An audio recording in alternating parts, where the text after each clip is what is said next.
Hey, scribers. So I am showing you here the on-site system by system template. We also have a room by room version, and I wanted to focus this video on the required fields. So those are these red ones here. If you look over at the left, we've set all of these required fields, and these are things that you'd really want to kind of not forget for the most part. So as this example, I'm just showing you solid fuel appliances. So if there were a fireplace, you would say present, and then there would be all these questions that would be smart to answer. Now, you can change these as required fields. You don't have to keep them that way, but we've set them like this because, the idea is these are the things that are going to help you make sure you're doing a thorough job and not missing anything. So let's just walk down this one. It's a masonry fireplace. It's located in the family room. Flue damper, let's say the damper was operable. Smoke shelf.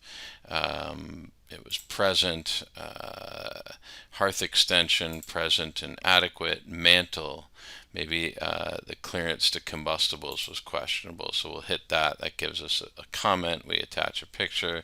Physical condition marginal, recent cleaning and inspection none noted.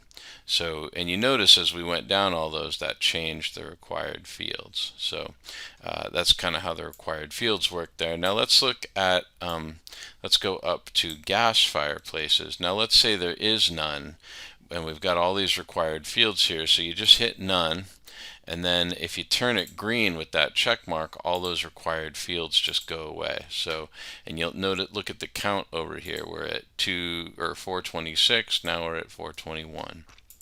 So really quickly, if you have a whole section that isn't part of the inspection, you can just turn it green and that'll make those required fields go away. The same is true for an entire chapter. So let's look at the crawl space chapter. There's all these required fields in it. Let's say the house doesn't have a crawl space.